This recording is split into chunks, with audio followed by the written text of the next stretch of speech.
এই ছেলেটার ভাগ্য অনেক খারাপ ছিল, কিন্তু তার পাশের ঘরে বসবাস করা মেয়েটার ভাগ্য অনেক ভালো ছিল। এজন্য ছেলেটা কোনো জায়গায় গেলেই তার খারাপ ভাগ্যের কারণে সেখানকার সবকিছুই নষ্ট হয়ে যেত।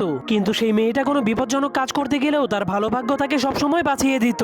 কিন্তু একদিন ভুলবশত সেই ছেলেটা ওই মেয়েটার সাথে ধাক্কা খেয়ে যায়, যার কারণে সেই মেয়েটা তাকে সাহায্য করার চেষ্টা করে। কিন্তু ছেলেটা নিজের খারাপ ভাগ্যের ব্যাপারে অনেক ভালো করেই জানতো, এজন্য সে অনেক মন খারাপ করে সেখান থেকে চলে যেতে শুরু করে। কিন্তু তখনই হঠাৎ করে সেই ছেলেটা একটা আইসক্রিমের গাড়ির মধ্যে পড়ে যায়, যার কারণে সেই গাড়িটা ঢালু রাস্তার কারণে সেই মেয়েটাকেও ধাক্কা মেরে দেয়। এজন্য সেই আইসক্রিমের গাড়িটা তাদের দুজনকে নিয়ে ফুল স্পিডে মেন রোডের উপর দিয়ে চলতে শুরু করে দেয়। এরপর ছেলেটার খারাপ ভাগ্যের কারণে সামনে গাড়ির জ্যাম লেগে যায়, কিন্তু যখনই মেয়েটা সামনে যায় তখনই মেয়েটার ভালো ভাগ্যের কারণে সেখানে নতুন একটা রাস্তা তৈরি হয়ে যায়, যার ফলে আইসক্রিমের গাড়িটা সেই রাস্তার উপর দিয়ে জাম্প করে দেয়। কিন্তু তখনই তারা নিচে তাকিয়ে দেখতে পায় তারা সমুদ্রের মধ্যে পড়ে যাচ্ছে। তখন তারা বলতে শুরু করে, আমরা কেউই তো সাঁতার কাটতে জানি না। এজন্য ছেলেটা জীবন বাঁচানোর জন্য নিজের ছাতাটাকে খুলে দেয়, কিন্তু তার ভাগ্য অনেক খারাপ হওয়ার কারণে তার ছাতাটা উল্টে যায়। কিন্তু যখনই সেই